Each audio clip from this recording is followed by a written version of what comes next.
Oi, gente, bom dia.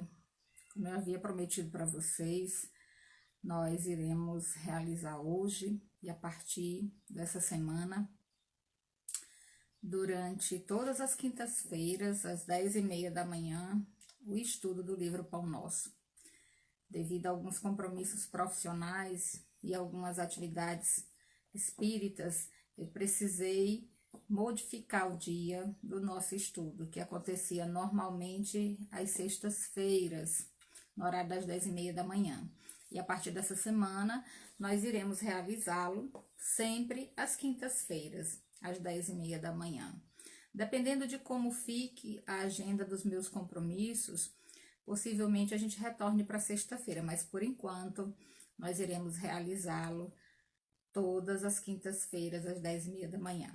Enquanto o Instagram avisa aí as pessoas que nós estamos ao vivo e que estamos iniciando o nosso estudo, eu gostaria muito de convidá-los a assistirem a nossa palestra nesse sábado, às 18h30, na página do Facebook do Centro Espírita Irmã Sheila. Nós vamos falar sobre pensamento e vida, a importância da educação do nosso pensamento, dos nossos sentimentos, das nossas emoções, para que a gente tenha uma vida saudável, equilibrada. Então fica aí o convite para todos vocês. Conheçam a página do Facebook da Irmã Sheila, visitem o nosso Instagram e tem uma novidade também para vocês. Esse estudo do Pão Nosso, depois você vai poder carregar ele para onde você quiser. Olha que maravilha. A gente está montando o podcast, né, do estudo do livro, da obra Pão Nosso, dos estudos das obras de Emmanuel, e estamos transformando em podcasts. Tá lá no Spotify, mas você pode ouvir no Google e numa série de outros aplicativos que tem acesso, né, a esse molde, a esse modelo de podcast, tá bom?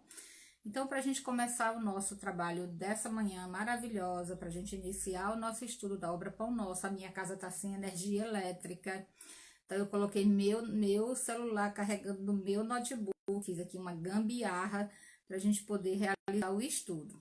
Eu tô aqui morrendo de calor dentro desse quarto, desse escritório, mas o estudo vai acontecer. E para que ele aconteça em clima de muita paz, de muita harmonia, a gente vai fazer uma prece inicial, como a gente faz em todos os nossos trabalhos, tá bom? Então vamos lá.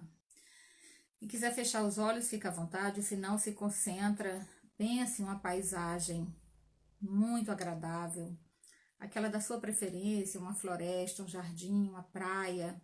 Mentaliza um lugar calmo e tranquilo e se locomove, se dirige para esse espaço. E junto das árvores, dos pássaros, perto do mar, no meio das montanhas, respira o ar puro e fresco dessa manhã. E agradece a Deus por da vida. Agradece a Deus a oportunidade de fazer o melhor que você puder no dia de hoje. Agradeça a Deus, os amigos, aqueles que se importam com você, que te querem bem. Agradece a Deus a sua família. Agradece a Deus o lar que você tem, por mais simples que ele seja. Agradeça.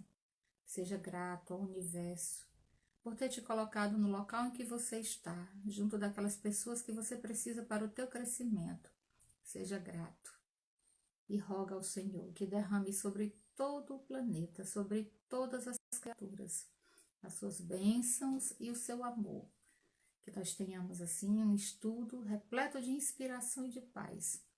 Que ele sirva de alimento para a nossa alma. Que assim seja, graças a Deus. Muito bem, gente. Então, bom dia a vocês todos que estão por aí, meus velhos companheiros, né? Companhia de todas as sextas-feiras, que agora vão se tornar companheiros das quintas-feiras, até o momento em que nós pudermos voltar esse estudo para sexta-feira, que eu espero que seja em breve, né? Quando a gente encerrar aqui os nossos compromissos junto às atividades profissionais, da Federação Espírita Brasileira, da Casa Espírita, do Irmã Sheila, da UME, e todas essas coisas que a gente tem para realizar, né? Então, olha só. A Rose tá dizendo que o som tá baixo. Mas eu tô falando mais alto que eu posso. Deve ser mesmo por causa do meu celular, né? Que eu tô sem fone de ouvido. Aí eu coloco o fone de ouvido, fica com chiado. Então, eu acho melhor sem o fone. Se tiver muito baixo, vocês me avisem, porque aí eu dou um jeitinho de colocar o fone de ouvido, tá bom? Então, vamos lá. A gente vai estudar hoje, capítulo 21 do livro Pão Nosso. Todas as vezes eu falo a mesma coisa no início do estudo, porque eu acho que é bom relembrar, tá bom? É bom relembrar o objetivo do livro Pão Nosso, especialmente qual o objetivo da coleção Fonte Viva, que é a coleção que constitui, né, uma série de livros em que o benfeitor Emmanuel, estuda de maneira aprofundada passagens do Evangelho de Jesus. Esse aqui é o segundo livro da coleção. O livro Pão Nosso é o segundo livro. Obrigada, Tamires. O Arivelto também disse que tá bom o som. Então, muito obrigada, gente. Rose, aumenta o volume do seu celular. De repente, o seu celular aqui tá baixo, tá bom? Aumenta um pouquinho do som do seu celular. Então, a gente vai fazer hoje o capítulo 21 do livro Pão Nosso. E a gente vai transformar todos esses estudos em podcast. Lá no Spotify, a gente já tem a apresentação do estudo e já tem o primeiro encontro, que é do primeiro capítulo do livro, né?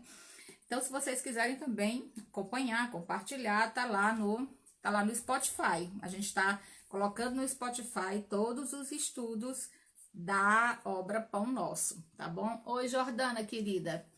Bom dia. Então, olha só, capítulo 21, né, ele tem um título muito especial. O título desse capítulo do livro Pão Nosso é Mar Alto. E como pretexto para o texto do benfeitor Emmanuel, ele recorre a um capítulo e a um versículo específico do Evangelho de Lucas, capítulo 5, versículo 4. Como eu gosto muito de pesquisar o contexto de onde o Emmanuel retira os versículos e os capítulos, eu fui pegar a minha Bíblia, o meu Novo Testamento, meu favoritinho, né, do Haroldo Dutra Dias, que tá aqui. E fui verificar de que lugar o Emmanuel retirou esse versículo, o versículo 4 do capítulo 5 do Evangelho de Lucas.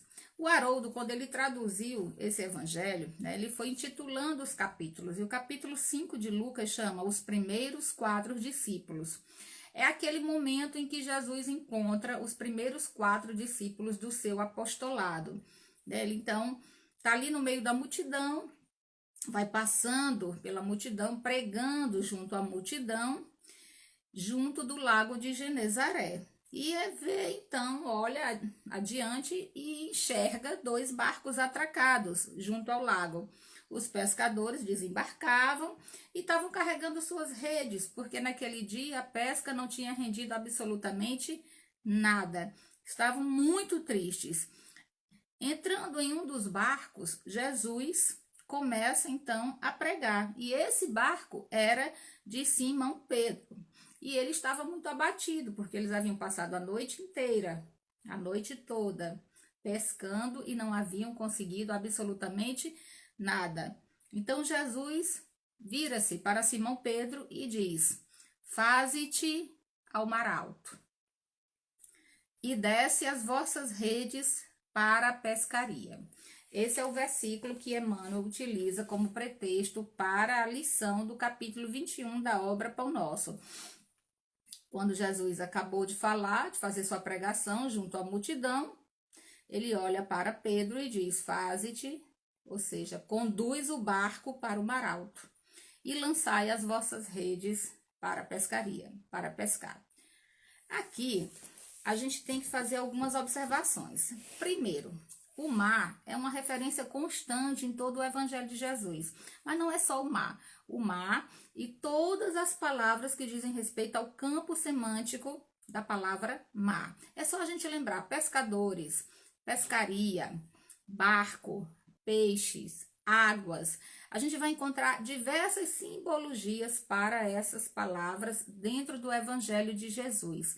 E aqui, o mar alto tem um significado muito especial. Porque o que é o mar alto? O mar alto é aquele mar agitado, o mar com as ondas muito violentas, é aquele mar em que é necessário muita experiência, muita atenção, muito cuidado para lidar com as ondas, com a agressividade do oceano. Então, aqui o mar tem um significado muito particular nessa passagem de Lucas, que Emmanuel utiliza para fazer a reflexão que toca a nossa alma, para fazer uma reflexão que diz respeito à melhoria, à renovação, à reestruturação do nosso espírito imortal. Olha só o que o benfeitor Emmanuel fala. Ele diz assim: este versículo nos leva a meditar nos companheiros de luta que se sentem abandonados na experiência humana. Por que ele faz referência a isso? Porque na passagem, lá no contexto do capítulo 5 do Evangelho de Lucas, Pedro volta da pescaria se sentindo desolado. O que é alguém desolado? Alguém desolado é aquela pessoa que acha que está sozinha, que foi abandonada, que ninguém olha por ela. E era assim que Pedro estava se sentindo, abandonado por Deus, pelo seu Senhor, porque ele era alguém, né, um ser, uma criatura, um ser humano, um espírito simplório, mas muito crente na lei mosaica. Então ele tinha uma fé muito grande em Deus. Não foi à toa que Jesus o reconheceu diante de toda a multidão e o convidou a ser pescador de homens, porque também é nesse capítulo que ele diz a Pedro: tu serás pescador de homens, de agora em diante. Então, Pedro vem da pescaria muito desolado, muito triste, porque não havia conseguido nada, achando que Deus o havia abandonado. Porque a gente não é assim? Nós não somos assim? Quando uma coisa não sai exatamente como nós gostaríamos, como algo não sai exatamente como nós planejamos, quando os nossos projetos não conseguem ser executados do modo, da maneira que nós desejamos, quando os nossos caprichos não são atendidos, normalmente a gente acha que foi abandonado por Deus. Porque nós ainda somos crianças mimadas, crianças espirituais muito mimadas. Então, a maioria de nós, quando não tem os caprichos e os desejos atendidos, nós acreditamos que Deus nos abandonou. Então Pedro vinha descendo do barco, voltando da pescaria, depois de uma noite inteira em mar alto, achando que havia sido esquecido por Deus. E aí o Emmanuel diz: esse versículo nos leva a meditar nos companheiros de luta que se sentem abandonados na experiência humana. E olha só, inquietante sensação de soledade lhes corta o coração. O que é a soledade? É a sensação da solidão, a sensação do abandono. A maioria de nós, quando não tem os desejos e os caprichos atendidos, imagina que foi abandonado por Deus. E daí, como diz o Emmanuel, começa a inquietar o coração. E olha só o que o Emmanuel fala. Choram de saudade, de dor, renovando as amarguras próprias. Todas as vezes que nós choramos, como ele diz aqui, de saudade daquilo que foi, daquilo que não pode ser modificado, toda vez que choramos de saudade, que choramos de dor, renovamos as amarguras próprias. E aí ele diz mais adiante: acreditam, a maioria de nós, que acreditamos que Deus nos abandonou, que Ele nos esqueceu, que tudo que a gente tem é dor e sofrimento, que a nossa vida é um cadinho de aflição e de desespero. Ele diz: acreditam que o destino lhes reservou a taça da infinita amargura. Gente, parece que o Emmanuel mora com a gente, né? Parece que ele nos conhece. O que ele está dizendo aqui pra gente é uma coisa muito simples. Quando a gente não tem nossos caprichos, nossas vontades, nossos desejos atendidos, nós ficamos remoendo o passado, ficamos rememorando o passado, sentindo saudade daqueles supostos tempos em que nós éramos felizes. A minha energia voltou, vocês viram, né? A luz acendeu. Então eu vou ter que fazer aqui uma coisinha rapidinho, vou ter que fechar essa porta pra gente poder ficar mais à vontade. Espera aí um minutinho, tá, gente?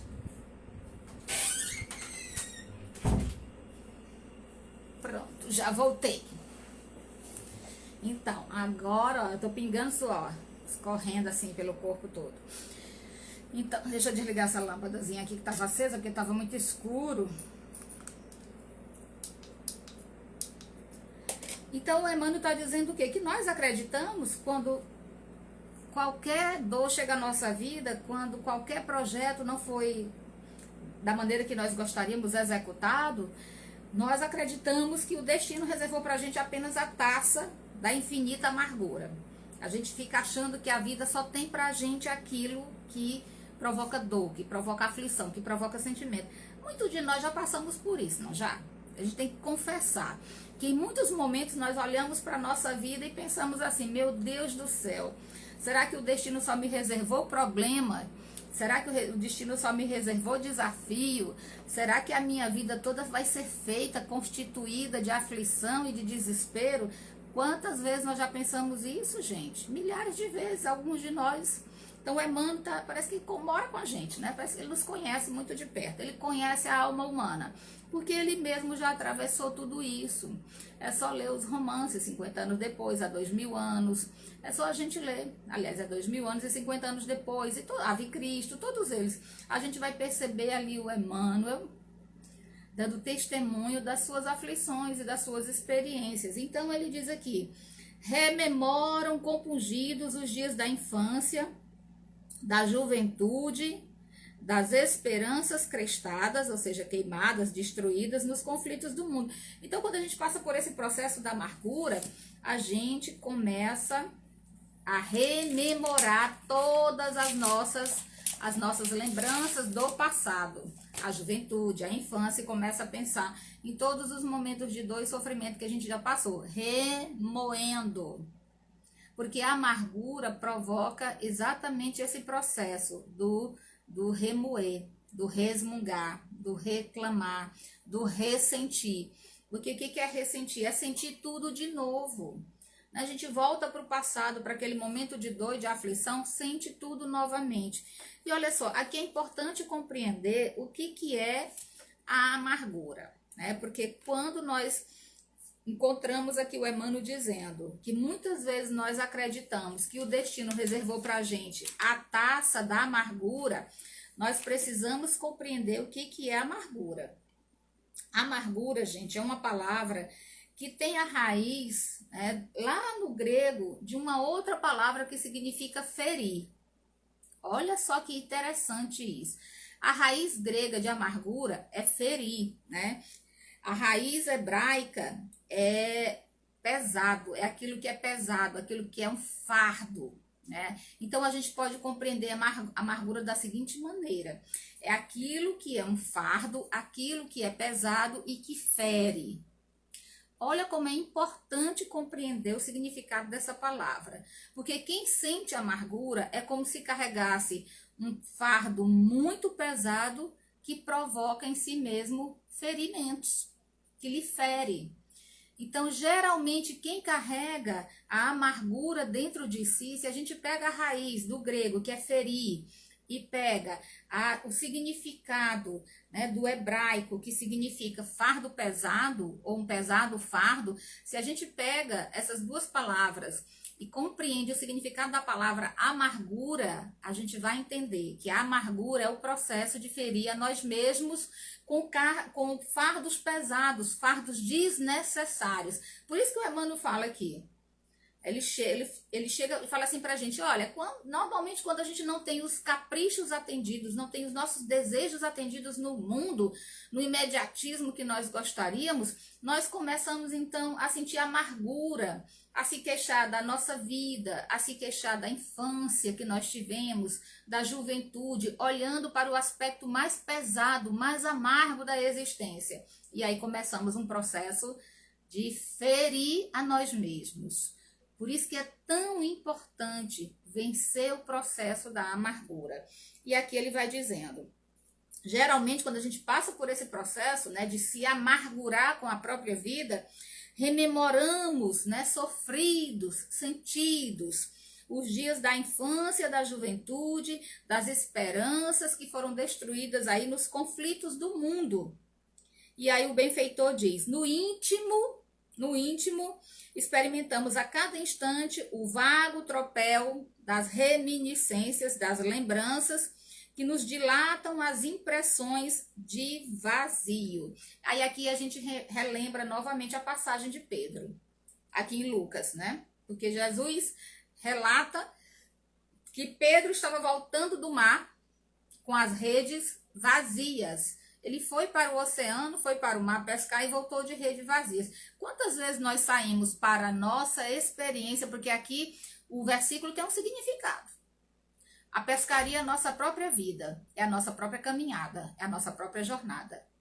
A rede que Pedro lança ao mar são as nossas próprias expectativas que nós criamos com relação à vida. Então, lançamos a rede das expectativas diante da vida e muitas vezes voltamos, como Pedro voltou da pescaria, como relata aqui Lucas, com as redes vazias.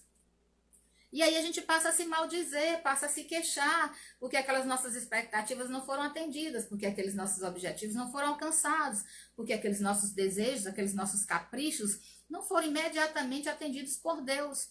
E voltamos com essa sensação do abandono, de que Deus não nos ama, de que a vida é uma taça permanente de amarguras. É isso que Emmanuel está comentando a partir do versículo 4 do capítulo 5 de Lucas.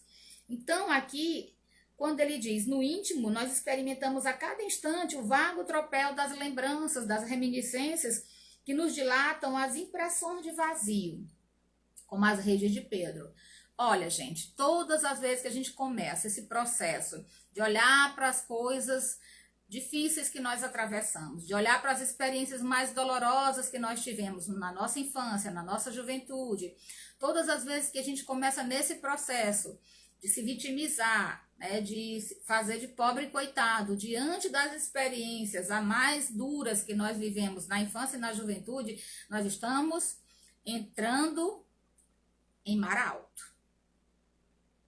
Estamos entrando em mar alto, no mar agitado das próprias reminiscências, trazendo para nós mesmos pesos, fardos desnecessários que irão nos ferir. Porque para que serve o nosso passado? Para que serve as lições vividas, as experiências passadas? Para que elas nos servem? Nós já sabemos disso. A doutrina espírita nos explica e nos esclarece que o passado serve para o aprendizado. Retirar de lá as lições, retirar de lá o conhecimento necessário para o nosso crescimento. Não é para ficar se lastimando, para ficar se lamentando, se ressentindo, remoendo. É para aprender.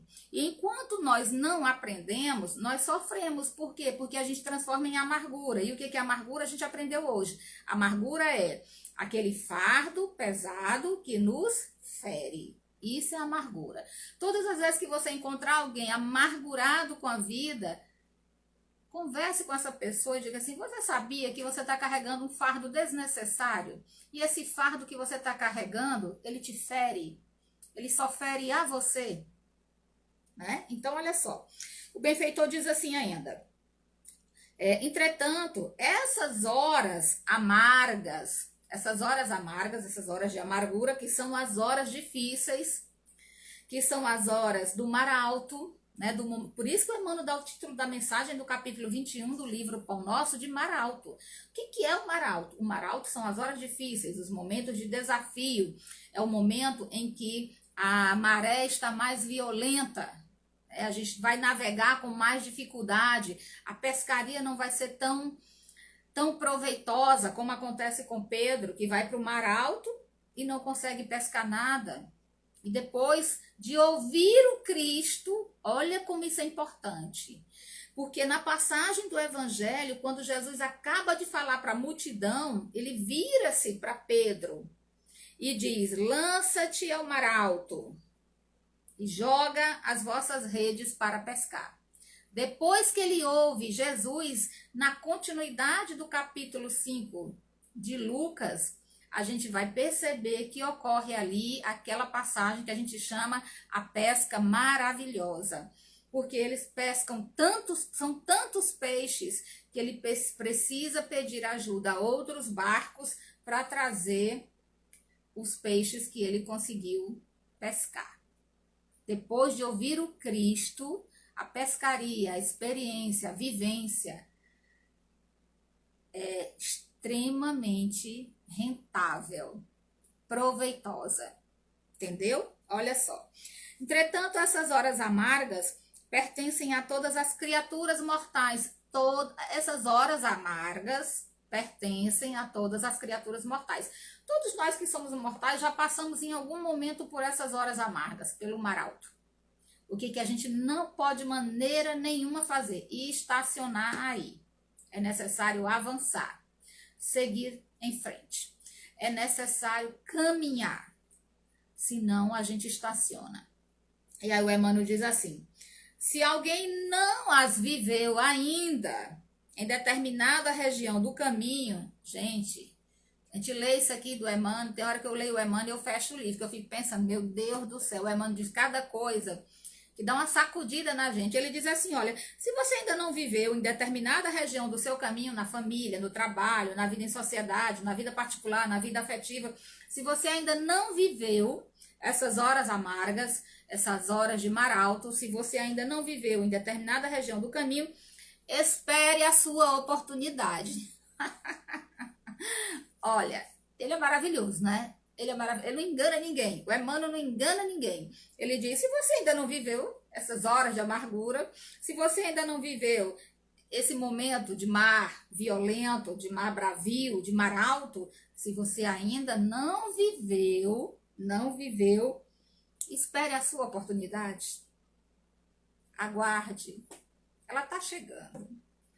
O que a gente precisa fazer se a gente sabe disso? A gente sabe que nós vamos atravessar o mar alto da nossa existência. Se a gente sabe que vai passar pelo mar, se a gente não tiver passado ainda, né, gente? Ele disse, se você ainda não passou, espere a sua oportunidade. Parece uma propaganda, gente, né? Parece uma propaganda. Parece aquelas propagandas de trabalho, né? De emprego, de vaga de emprego. Olha, se você ainda não conseguiu essa vaga, não se preocupe, a sua oportunidade está chegando. É o que a Emmanuel está dizendo. Se você ainda não atravessou esses momentos de amargura, se você ainda não passou por eles, aguarde a sua oportunidade. Aí eu fiquei pensando, sabe, gente, naqueles espíritos muito iluminados que nós conhecemos aqui na Terra e que passaram pelas suas horas de mar alto e de amargura. Aí eu fiquei lembrando do Chico Xavier, aquele anjo de candura. Quantas horas de mar alto ele atravessou. Eu fiquei me lembrando agora recentemente do Divaldo Pereira Franco, aquela criatura doce. Quantas horas de amargura e de mar alto ele atravessou. Eu me lembrei de Madre Teresa de Calcutá, eu me lembrei de Irmã Dulce, eu me lembrei de Francisco de Assis, eu me lembrei de Maria de Nazaré, que atravessou um momento de amargura pungente quando viu seu filho crucificado. Todos nós, ele diz, faz parte, pertence a todas as criaturas mortais, o momento do mar alto. Então, se alguém não as viveu em determinada região do caminho, espere a sua oportunidade, porque de modo geral, quase todo espírito se retira da carne quando os frios sinais de inverno se multiplicam em torno, ou seja, quando nós tivermos passado por todas as experiências necessárias e muitas vezes dolorosas, quando nós tivermos atravessado o mar alto da nossa existência, nós vamos retornar para o mundo espiritual com uma bagagem um pouquinho melhor. Daí a necessidade de não se amargurar no sentido de remoer, de se tornar azedo, porque geralmente as pessoas amargas trazem, além da amargura, que é o momento em que você carrega um peso, um fardo desnecessário que te machuca, além disso, ainda traz como companhia para a amargura o azedume, a angústia, a revolta, a profunda tristeza, que são companheiras ou companheiros, normalmente são companheiros ou companheiras assíduos da amargura. Daí a necessidade da resignação ativa. Ensinada por Jesus, resignar-se de maneira ativa. Levanta-te e anda. Né? Resignação ativa. Estava doente, foi ressuscitado.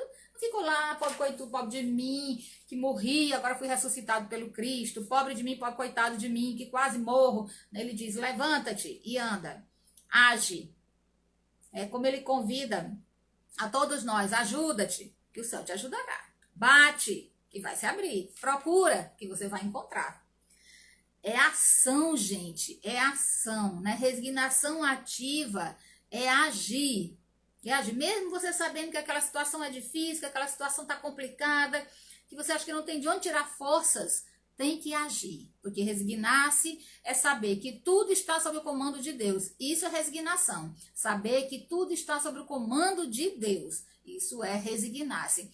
Mas ela é ativa quando você sabe que apesar de tudo estar sob o comando de Deus, Deus está esperando que você faça a sua parte. Então ele espera que eu faça a minha parte, ele espera que eu me levante e ande, ele espera que eu bata, ele espera que eu busque, ele espera que eu me ajude. Resignação ativa, tá bom? Então Emmanuel diz assim, surgindo, pois, a tua época de dificuldade, chegando na nossa vida, a época do nosso mar alto, do mar revolto, chegando à nossa existência, esse tempo de dificuldade, convence-te de que chegaram para a tua alma, olha o que o Emmanuel diz, chegaram para a tua alma os dias de serviço em mar alto, o tempo de procurar os valores justos, sem o incentivo de certas ilusões da experiência material. Olha só, procurar valores justos, os valores reais, os valores iluminativos, sem a ilusão da experiência material. Quando a dor bate à nossa porta, quando chega para nós o tempo da dificuldade, quando chega para cada um de nós o tempo de enfrentar o mar alto da nossa existência, o Emmanuel está dizendo que é a oportunidade de nós procurarmos os valores iluminativos, os valores justos, sem a ilusão da matéria. Porque geralmente quando a gente está com a vida toda 100% top, na vida afetiva, top, na vida profissional, tudo top, na vida material, tá tudo 100% na vida afetiva, na vida familiar. Quando a gente não tem problema nenhum, a gente também não tem Deus. A gente esquece de Deus. Sabe quando é que a gente lembra de Deus? Quando começa a doer. Quando em algum campo da nossa existência, a gente começa a passar pela aflição, pelo tormento da dificuldade, dos desafios. Aí a gente esquece de uma coisa tão simples e tão importante. Vocês já observaram a palavra Deus? Você pode até pegar um papel aí e riscar, Deus. Né? Se você tirar o D e o S, no meio de Deus fica o quê? Eu. O que significa que eu estou em Deus e Deus está em mim. Não é lindo, gente? É lindo demais. Só a palavra Deus já é uma coisa maravilhosa. Se você for estudar só a palavra Deus, já é o suficiente para a gente entender que nada, absolutamente nada, é capaz de nos apartar de Deus, porque Deus está em mim e eu estou em Deus. Beleza? Então, olha só. Ele diz, se te encontras sozinho, se você está sozinho, não tem um amigo, não tem um familiar, não tem um companheiro, tem um cachorro, né? Que nem eu tenho aqui em casa.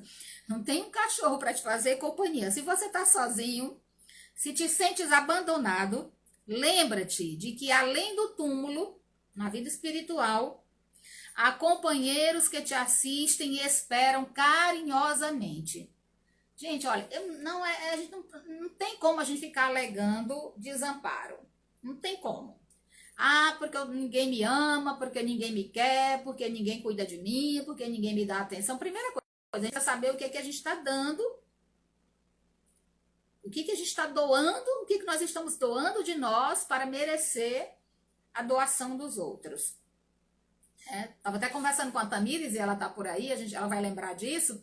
A gente estava falando sobre o Rio Jordão, né? Porque quando ele entra no Mar Morto, lá ele para. Quando ele entra no Mar da Galileia, ele segue adiante.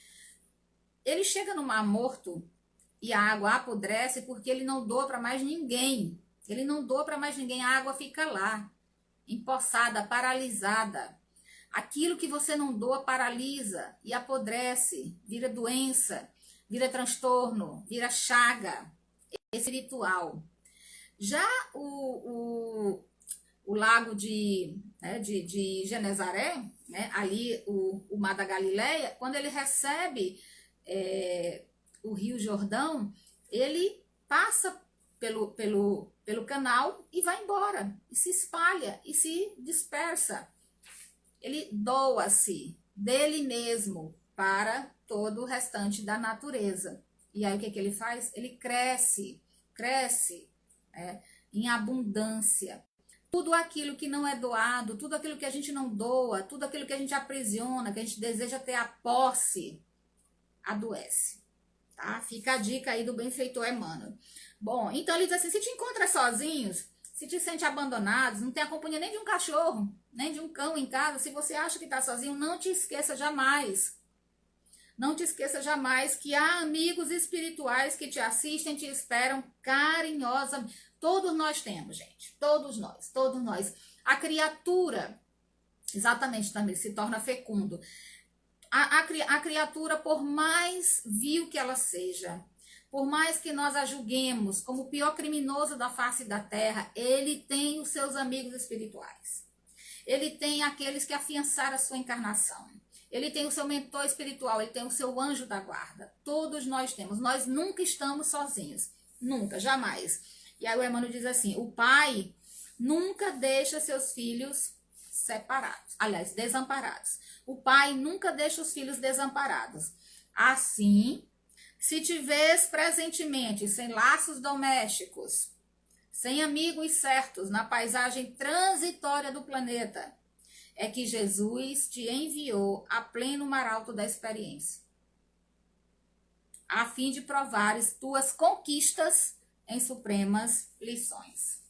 Olha só, quando a gente se encontra sem amigos, sem família, sem pessoas ao nosso derredor que nos dediquem atenção, carinho, é porque Jesus nos enviou a pleno mar alto das nossas experiências. Para quê, gente? Qual é o objetivo de ser lançado ao mar alto? O que é o mar alto? A passagem do evangelho é, e quando acabou de falar, Jesus disse a Simão Pedro, lança-te ao mar alto e joga as vossas redes para pescar.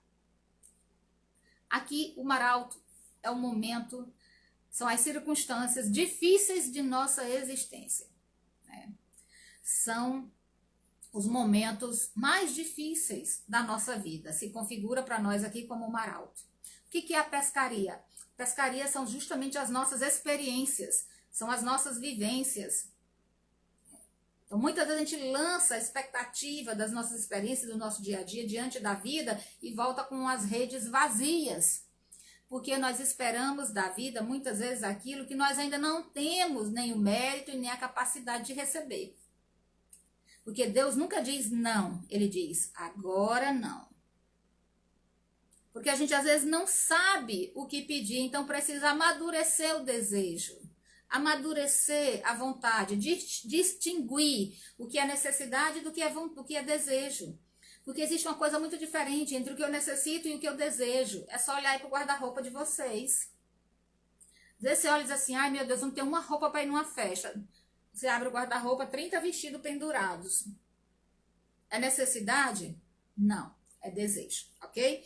Então, olha só. O que a gente vai aprender com o Emmanuel hoje? Primeira coisa, que a amargura é um fardo pesado que só fere a nós mesmos. Que nós nos amarguramos todas as vezes que nos encontramos diante do mar alto da vida, das situações, das circunstâncias desafiadoras da vida e voltamos o olhar para o passado, nos queixando da infância, da juventude, reclamando das experiências dolorosas, de maneira azeda, revoltada. Ficamos remoendo, ressentindo o nosso passado, como se Deus estivesse nos premiando com situações mais difíceis que a outras pessoas. E nos sentimos assim abandonados por Deus. Mas a gente aprende com Emmanuel que Deus jamais desampara os seus filhos. E nós aprendemos. Por que ele não desampara? Na palavra Deus tem o eu. O eu é o centro da palavra Deus, o que significa que eu estou em Deus e Deus está em mim, então ele jamais irá se afastar de mim. como a gente aprende com Paulo lá na carta aos Romanos. Está lá no capítulo 8, versículo 38 a 39. É mais longo o versículo, mas está lá no capítulo 8 de Paulo aos Romanos, quando ele diz: nem os anjos, nem os demônios, nem as profundidades, nem as alturas, nem os principados, nem as potestades, nada, absolutamente nada irá nos apartar do amor de Deus. Por quê? Porque Deus está em mim e eu estou em Deus. É assim que funciona. Então não nos esqueçamos, todas as vezes que nós nos depararmos com o mar alto da nossa vida, Jesus está, como diz aqui o Emmanuel, está testando em nós as conquistas das nossas supremas lições. Isso é tão importante, gente. Tão importante, porque eu também aprendi com o benfeitor Emmanuel que todas as vezes que uma dor muito grande chega na nossa vida, que uma dor muito dilacerante chega na nossa vida, que um momento muito desafiador chega à nossa existência, porque nós estamos no final de um processo expiatório. Estamos quitando a nossa dívida com a lei divina. Então, o que a gente precisa fazer? Resignar-se de maneira ativa. Agradecer a Deus as oportunidades do aprendizado, agradecer a Deus a força que nós temos para continuar lutando, pedir a Ele coragem para o enfrentamento desses dias difíceis, porque é assim que nós vamos adquirindo valores iluminativos, virtudes para a nossa renovação como espíritos imortais que nós somos, tá bom? É isso, né? Nosso encontro de hoje era esse, né? Tomar cuidado com a amargura, talvez seja a grande lição desse capítulo 21 do Emmanuel. Enfrentar o mar alto da vida no comando do nosso barco, sabendo que Jesus é que é o timoneiro. Jesus é o timoneiro. Sabe o que é timoneiro? Aquele que vai guiando o barco. Jesus é o timoneiro da nossa existência. Nada tem mais, porque ele está no comando. E assim a gente encerra o nosso Pão Nosso de hoje. E eu queria agradecer muito a todos vocês que estão por aí, que nos acompanharam, que vieram, que passaram, que deixaram aí o seu aceno, que deixaram aí a sua mensagem e o seu recadinho. Só lembrar que os nossos estudos vão permanecer às quintas-feiras, às 10h30 da manhã, conforme a gente fez a enquete aí no Instagram. E quando for possível, nós retornamos para sextas-feiras. Queria também convidá-los a acompanhar o nosso podcast lá no Spotify, tá? Que a gente está colocando todos os estudos do Emmanuel para que vocês tenham acesso em qualquer lugar, tá bom? Então, muito obrigada, minha gratidão. Vou fazer nossa prece final para que a gente possa encerrar o estudo dessa manhã. Obrigada a todos vocês, um excelente dia, muita paz. Vamos fazer a nossa prece. Jesus querido, mestre amado, doce meigo Rabi da Galileia, que as tuas bênçãos e o teu amor se derramem sobre toda a humanidade, que haja em nossos corações a luz que necessitamos para iluminar os nossos passos, a fim de que possamos também clarear a caminhada daqueles que nos acompanham. Bendito seja o teu nome, graças te rendemos. Derrama a tua luz sobre a humanidade e nos permite, com muita paz e alegria, encerrarmos o estudo dessa manhã. Que assim seja, graças a Deus.